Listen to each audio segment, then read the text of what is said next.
Movie के start में हम एक रोड पर एक गाड़ी को जाता हुआ देखते हैं। उस गाड़ी में एक लड़की बैठी होती है जिसका नाम होता है एशली। एशली असल में अपने हस्बैंड के पास जा रही होती है क्योंकि 1 साल से उसका हस्बैंड जेल में था, लेकिन आज उसका हस्बैंड जेल से आजाद होने वाला था, इसीलिए एशली उसे पिक करने जा रही थी। फिर एशली का हस्बैंड जेल से बाहर आ जाता है और उसका नाम होता है मैक्स। फिर वो दोनों अपनी गाड़ी में बैठकर अपने घर की तरफ जाने लगते हैं। मैक्स एशली से अपने बेटे के बारे में पूछता है कि वो कैसा है, जिस पर एशली कहती है कि वो तो बिल्कुल ठीक है और अब वो स्कूल भी जाने लग गया है। फिर वो लोग एक गैस स्टेशन पर रुकते हैं। वहाँ जाकर एशली गाड़ी में फ्यूल भरती है, जबकि मैक्स करीब के ही एक जनरल स्टोर में चला जाता है, जहाँ पर उस टाउन का पुलिस ऑफिसर शॉपकीपर से किसी के मिसिंग होने के बारे में पूछता है। जहाँ पर शॉपकीपर पुलिस ऑफिसर को कहता है कि मुझे तो लगता है कि उसे बिग फूट ले गया। दरअसल उस सिटी में एक कहानी काफी फेमस थी कि काफी साल पहले हमारे सिटी के जंगलों में डीमन जैसे क्रिएचर रहते थे और उन डीमन क्रिएचर्स को बिग फूट कहा जाता था। सिटी के अक्सर लोग इस बात पर बिलीव करते थे कि वो क्रिएचर आज भी एग्जिस्ट करते हैं, और जो लोग बिलीव करते थे उसमें शॉपकीपर भी शामिल था। इसीलिए वो पुलिस ऑफिसर को कहता है कि मुझे तो कंफर्म है कि इसे बिग फूट ही लेकर गया है। लेकिन जो पुलिस ऑफिसर था वो इन बातों पर बिलीव नहीं करता था, इसीलिए वो शॉपकीपर को कहता है कि इन बातों को छोड़ो, अगर तुम्हें ये मिसिंग आदमी मिल जाए तो तुम मुझे इन्फॉर्म कर देना। फिर वो पुलिस ऑफिसर मिसिंग आदमी की पिक्चर वहाँ पर लगे एक नोटिस बोर्ड पर लगा देता है, जिस पर ऑलरेडी मिसिंग लोगों की काफी पिक्चर्स लगी हुई थी। फिर मैक्स उस जनरल स्टोर से बाहर आ जाता है और एशली के पास जाने लगता है। मैक्स देखता है कि उस एरिया के कुछ लोग शिकार पर जा रहे हैं और वो एशली को बुरी नजरों से देख रहे थे। उन लोगों का पूरा एक ग्रुप था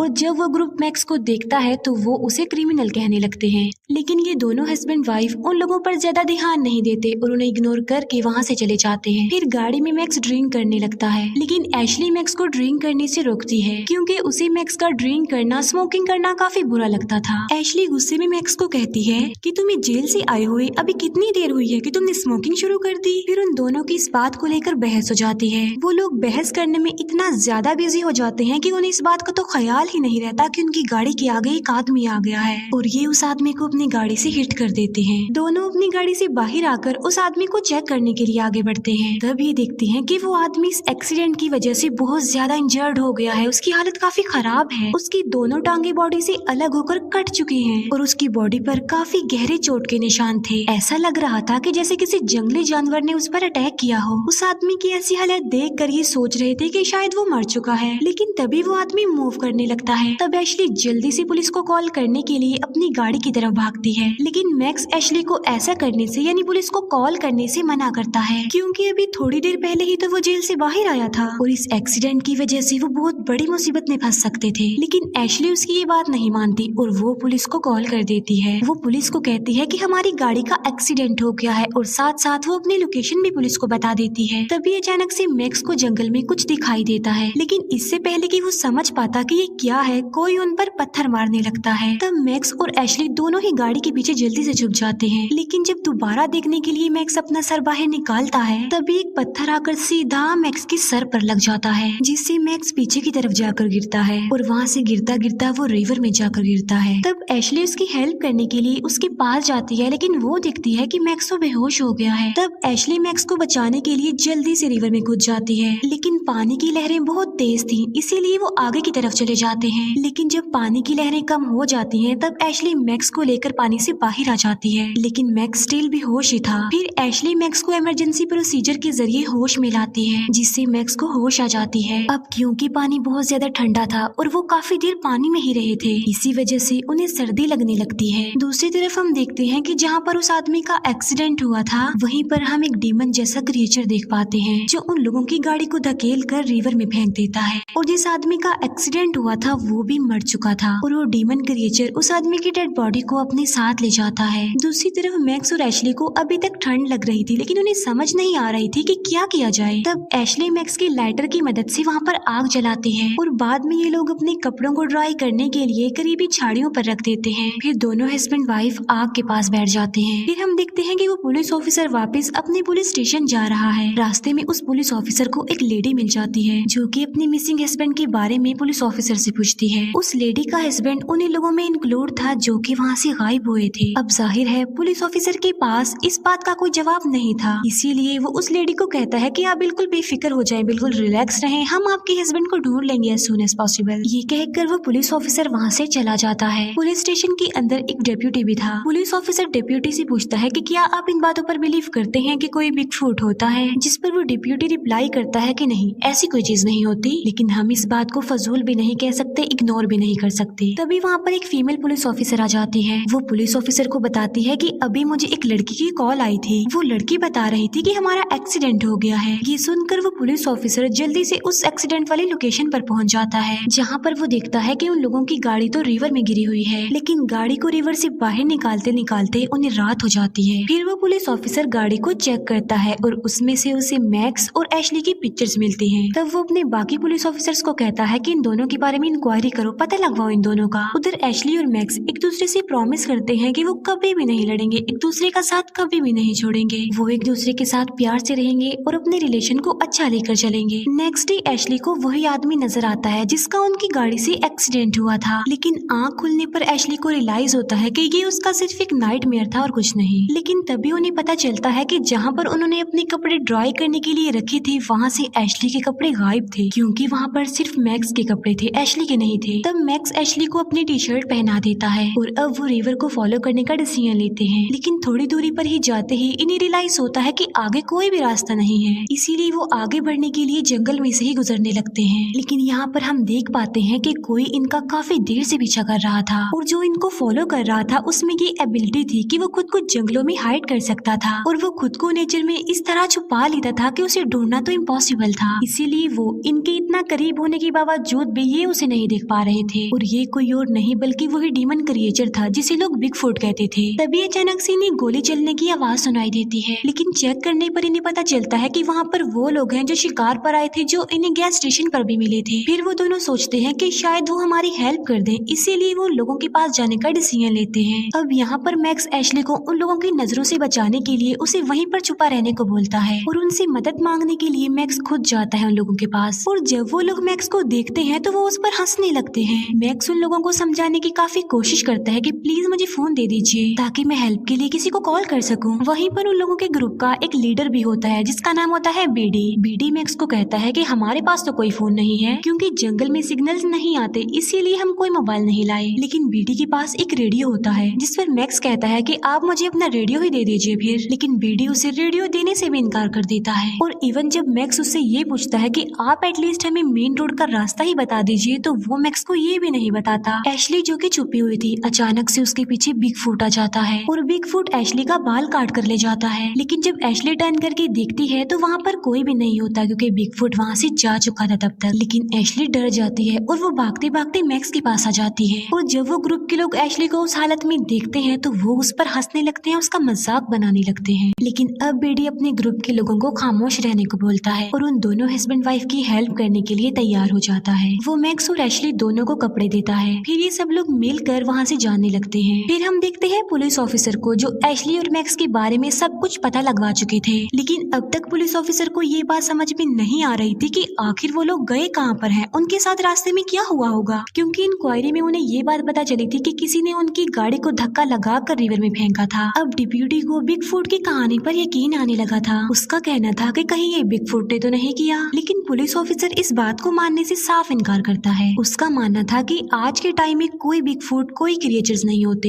एशली और मैक्स उन लोगों के साथ जा रहे थे, लेकिन रास्ते में ही बीडी फिर से उन लोगों का मजाक बनाने लगता है और बीडी एशली के बारे में गलत वर्ड्स बोलने लगता है। अपनी बीवी के बारे में ऐसी बातें सुनकर मैक्स को बहुत ज्यादा गुस्सा आ जाता है बीडी पर। लेकिन अब क्योंकि ग्रुप के लोग तादाद में काफी ज्यादा थे, इसीलिए मैक्स उन्हें कुछ भी नहीं कहता। तभी ग्रुप के दो लोग उनसे अलग हो जाते हैं। उनमें से एक को ट्री के पास कुछ अजीब सा नजर आता है और वो था बिगफुट। अब क्योंकि बिगफुट ने खुद को जंगल में छुपाया हुआ था, इसीलिए वो उस आदमी को नजर नहीं आ रहा था। तभी एक तीर आकर सीधा उस आदमी के गले के आर पार हो जाता है और वो आदमी वहीं पर ही दम तोड़ देता है। उस आदमी का साथी जब वापस आता है तो वो देखता है कि उसका साथी तो मर चुका है। तभी सडन एक तीर आकर उसके गले में भी लग जाता है। अब ना तो वो बोल सकता था और ना ही हेल्प के लिए चिल्ला सकता था और तभी बिगफुट उसके सामने आ जाता है। बिगफुट अपने हाथों से उस आदमी की दोनों आंखें ही फोड़ तोड़ डालता है और बाद में बहुत बुरे तरीके से उसके सर को क्रश कर देता है। तभी उन लोगों का तीसरा साथी उन्हें बुलाने के लिए वहाँ पर आ जाता है, लेकिन उस आदमी को वो दोनों कहीं पर भी नहीं मिलते क्योंकि बिगफुट उनकी डेड बॉडीज को अपने साथ ही ले गया था। और तभी वो भी बिगफुट की आवाज को सुन लेता है, लेकिन जब वो अपने इर्द गिर्द देखता है तो उसे वहाँ पर कोई भी नजर नहीं आता, जिसकी वजह से वो डर जाता है और तेजी से वहाँ से भागने लगता है।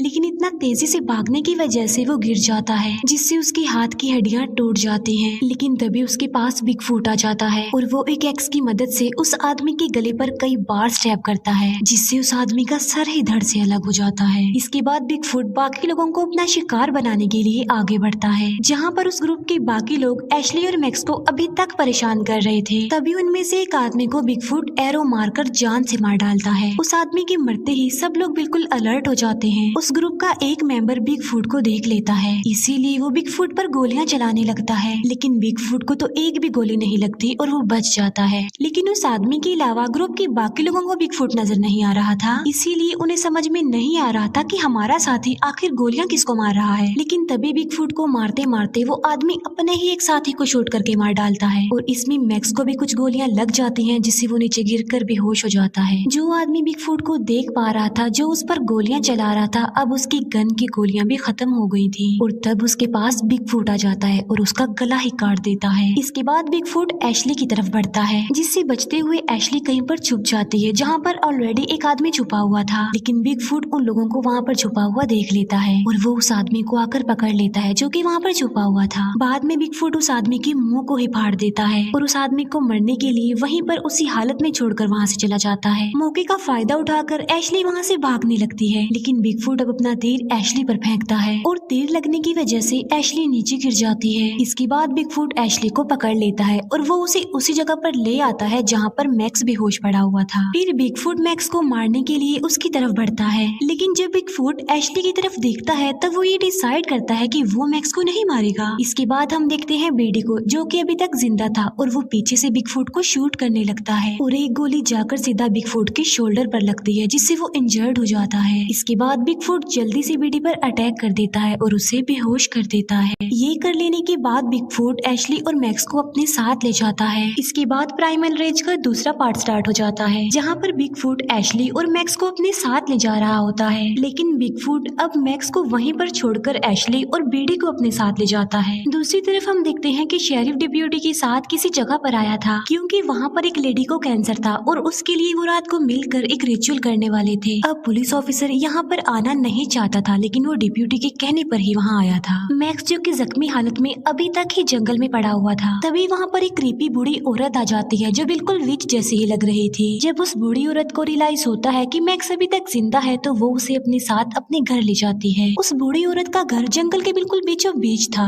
बूढ़ी औरत के घर में अजीब तरह की चीजें थी, जिसमें हड्डियां थी, स्पाइडर्स थे, इसके अलावा इंसेक्ट्स और छोटे छोटे जानवरों को बॉटल्स में कैद किया हुआ था। वो बूढ़ी औरत मैक्स का एक डोमेस्टिक ट्रीटमेंट करती है। वो सबसे पहले मैक्स की बॉडी से सारे बुलेट्स निकाल देती है, फिर वो एक चीज खाकर मैक्स के जख्मों पर थूक देती है, फिर वो एक मिक्सचर को मैक्स के जख्मों पर लगाती है। बाद में वो मैक्स के जख्मों को स्टिचेस लगा देती है। दूसरी तरफ एशली को जब होश आती है तो वो खुद को बिगफुट की केव में बंधा हुआ पाती है। वहीं पर उसे अपने साथ बेडी भी नजर आता है। इसके अलावा वहाँ पर बहुत सारे स्केलेटन्स और बेडी के ग्रुप के लोग भी थे। तभी वहाँ पर बिगफुट आ जाता है और वो एक काफी बड़ी नाइफ से बेडी को मार डालता है और बाद में उसकी बॉडी के पार्ट्स निकाल लेता है। इसके बाद बिगफुट बढ़ता है एशली की तरफ और वो एशली के साथ जबरदस्ती कर देता है। दूसरी तरफ हम पुलिस ऑफिसर को देखते हैं, जो बाकी लोगों के साथ उस रिचुअल में बैठ गए थे। रिचुअल में सब लोग एक एक करके एक उनका बनाया गया ड्रिंक पीने लगते हैं। अब ना चाहते हुए भी पुलिस ऑफिसर को वो ड्रिंक पीना पड़ता है। फिर वो लोग अपने ट्रेडिशन के मुताबिक सिंगिंग करने लगते हैं और थोड़ी देर में उस ड्रिंक को पीने की वजह से पुलिस ऑफिसर की तबीयत खराब होने लगती है। पुलिस ऑफिसर को कुछ अजीब ही फील हो रहा था और फिर उसे विजन्स आने लगते हैं। सारे विजन्स काफी अजीब थे। पुलिस ऑफिसर को डेप्यूटी की शक्ल काफी डरावनी लग रही थी, लेकिन डेप्यूटी की शक्ल फिर एकदम से ठीक भी हो जाती है और जो लोग वहाँ पर ट्रेडिशन का कॉस्ट्यूम पहनकर डांस कर रहे थे, पुलिस ऑफिसर को उनमें से एक बिगफुट जैसा लग रहा था। फिर पुलिस ऑफिसर देखता है कि जो आदमी ये रिचुअल कर रहा है वो उस लेडी जिसे कैंसर है उसे लिटा कर वो उसके पेट को काट देता है और उसका कैंसर ठीक कर देता है। और हैरान कर देने वाली बात तो ये है कि उस लेडी को जरा भी पेन नहीं होती। लेकिन अब पुलिस ऑफिसर इन अजीब विजन से तंग आ गया था। उसे बहुत ज्यादा पसीने आने लगते हैं, इसीलिए वो वहाँ से बाहर आ जाता है। फिर अगले दिन जंगल में जब जब मैक्स को होश आता है तो उसके सामने बैठा होता है police officer. Max police officer से एशली के बारे में पूछता है कि मेरी वाइफ कहाँ पर है।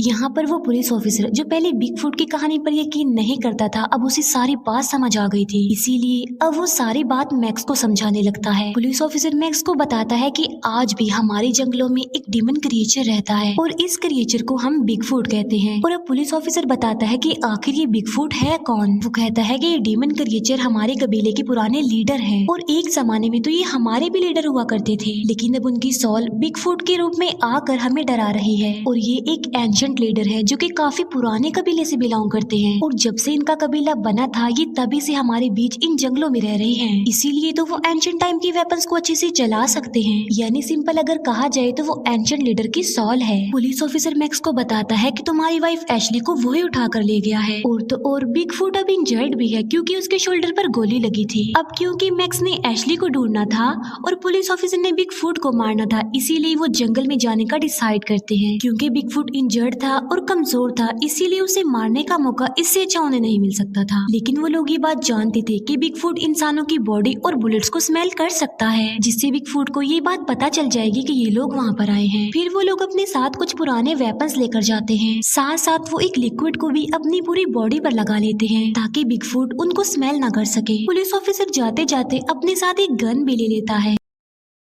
फिर ये दोनों बिगफुट का मुकाबला करने के लिए जंगल की तरफ जाने लगते हैं। तभी पीछे से वो बूढ़ी औरत उन लोगों को इनकरेज करने के लिए ड्रम बजाने लगती है, क्योंकि वो भी चाहती थी कि ये लोग बिगफुट का मुकाबला करके उसे मार डालें और जीत जाएं। एशली जो कि अभी तक बिगफुट की कैद में ही थी, बिगफुट जबरदस्ती एशली को इंसानी मांस खाने को देता है, लेकिन ना चाहते हुए भी एशली को वो खाना पड़ता है। लेकिन एशली के मुंह में एक बोन आ जाती है, वो उस बोन को पत्थर पर रगड़ कर उसे नुकीला बना लेती है और जब बिगफुट उसके पास आता है तो वो उसी बोन से उस पर अटैक कर देती है, लेकिन बिगफुट को इससे ज्यादा फर्क नहीं पड़ता। तभी अचानक से बिगफुट को उस ड्रम की आवाज सुनाई देती है जो वो बूढ़ी औरत बजा रही थी। बिगफुट को फौरन पता चल जाता है कि कोई उसे लड़ने के लिए वहाँ पर आ रहा है। फिर बिगफुट भी एक ट्रैप लेता है और वहाँ से लेकर वो बाहर चला जाता है। उसके जाते ही एशली अपनी रस्सियों को काटने लगती है। जब एशली खुद को आजाद कर लेती है तब वो वहाँ पर पड़े हुए कुछ कपड़े और एक गन लेकर वहाँ से चली जाती है। फिर हम देखते हैं कि मैक्स और पुलिस ऑफिसर को जो कि बिगफुट को ढूंढने के लिए वहाँ पर आए थे और अब वो अलग अलग होकर बिगफुट को ढूंढने लगते हैं। कुछ दूर जाने के बाद पुलिस ऑफिसर को वहाँ पर किसी की प्रेजेंस का एहसास होता है, इसीलिए पुलिस ऑफिसर जल्दी से अपनी गन निकाल लेता है। अब क्योंकि बिगफुट बुलेट्स को स्मेल कर सकता था, इसीलिए उसे पता चल जाता है कि पुलिस ऑफिसर आखिर है कहाँ पर, इसीलिए बिगफुट जल्दी से पुलिस ऑफिसर पर अटैक कर देता है और पुलिस ऑफिसर उसे गोली मार देता है और वो गोली बिगफुट को लग भी जाती है, जिसकी वजह से बिगफुट को काफी गुस्सा आ जाता है और वो गुस्से में आकर पुलिस ऑफिसर का गला काटकर उसे बहुत ब्रूटल तरीके से मार डालता है। तभी वहाँ पर मैक्स भी आ जाता है और वो पुलिस ऑफिसर की डेड बॉडी को वहाँ पर पड़ा हुआ देखता है, लेकिन वहाँ पर बिगफुट नहीं था क्योंकि वो भाग चुका था। मैक्स पुलिस ऑफिसर की गन भी उठा लेता है। अब क्योंकि बिगफुट को गोली लगी थी, वो इंजर्ड था, इसीलिए उसका खून वहाँ पर गिरा हुआ था। मैक्स उस खून को फॉलो करते हुए आगे बढ़ता है, लेकिन तभी मैक्स एशली को देखता है जो कि बिगफुट को मारने के लिए उसकी तरफ बढ़ रही थी। मैक्स एशली को आवाज लगाकर उसे वापस चलने के लिए बोलता है, लेकिन एशली मैक्स को कहती है कि अब मैं बिगफुट को मारे बगैर नहीं जाऊंगी। एशली मैक्स को इशारा करते हुए डायरेक्शन बता देती है कि बिगफुट यहाँ पर है। फिर एशली उसी तरफ चली जाती है जहाँ पर बिगफुट था और वो बिगफुट को शूट कर देती है। फिर ये दोनों हस्बैंड वाइफ वहाँ से भागने लगते हैं। काफी दूर भागने के बाद ये दोनों सांस लेने के लिए एक जगह पर रुक जाते हैं, लेकिन तभी अचानक से इन्हें बिगफुट की आवाज सुनाई देती है। इसका मतलब ये है कि वो मरा नहीं था बल्कि अभी जिंदा था। अब मैक्स डिसाइड करता है कि वो यहाँ पर रुककर बिगफुट का मुकाबला करेगा, उसे लड़ेगा, उसे मार डालेगा ताकि इसी दौरान एशली को मौका मिल जाए और वो यहाँ से भागकर मेन रोड तक चली जाए। एशली वहाँ से जाना नहीं चाहती थी मैक्स को अकेला छोड़कर, लेकिन मैक्स फिर भी उसे किसी तरह भेज देता है। फिर वो दोनों एक दूसरे को गुड बाय कहते हैं और अब एशली वहाँ से चली जाती है। इसके बाद मैक्स जाता है बिगफुट के पास और उस पर फायरिंग करने लगता है, लेकिन बिगफुट को उसका असर नहीं होता। बिगफुट जो कि अब काफी इंजर्ड भी था और काफी कमजोर भी फील कर रहा था, लेकिन अभी भी वो बहुत पावरफुल था। उसे मारना, उसे हराना इतना आसान नहीं था। यहाँ पर बिगफुट जल्दी से भागते हुए मैक्स के पास आ जाता है और वो मैक्स की गर्दन पकड़कर उसे ऊपर की तरफ कर देता है। लेकिन तभी मैक्स एक नाइफ से बिगफुट पर अटैक कर देता है, जिससे बिगफुट को दर्द होती है और वो मैक्स को छोड़ भी देता है। तभी मैक्स एक वुडन टॉप को उठाकर वहाँ से भाग जाता है, लेकिन बदकिस्मती से उसका पैर बिगफुट के लगाए गए ट्रैप में आ जाता है और यहाँ पर बिगफुट एक बार फिर से आकर मैक्स को पकड़ लेता है। लेकिन मैक्स अब उस टूटे हुए वुडन टॉप से बार बार बिगफुट को मारता रहता है, जिससे अब फाइनली बिगफुट की मौत हो जाती है। लेकिन मैक्स को अभी भी यकीन नहीं आ रहा था कि बिगफुट मर चुका है। उसे तो यही लग रहा था कि बिगफुट कहीं दोबारा जिंदा ना हो जाए, इसीलिए वो एक बड़े से पत्थर को उठाकर बिगफुट के सर पर मारता है, जिससे बिगफुट का सर क्रश हो जाता है। एशली बिल्कुल सही सलामत होती है और मेन रोड तक पहुंच जाती है। मैक्स जो कि काफी थक गया था, इसीलिए वो वहीं पर ही बैठ जाता है। लेकिन जैसे ही मैक्स वहाँ से उठकर जाने लगता है, 2 तीर उसे आकर लग जाते हैं और उसके आसपास हमें बहुत सारे बिगफुट्स देखने को मिलते हैं। इसका मतलब ये है कि वहाँ पर कोई एक बिगफुट नहीं था, बल्कि वहाँ पर बहुत सारे बिगफुट्स थे। यानी वो जो एंशिएंट स्पिरिट्स थी वो कोई एक नहीं थी बल्कि बहुत ज्यादा थी। और ये मूवी यहीं पर ही एंड हो जाती है। Thank you for watching.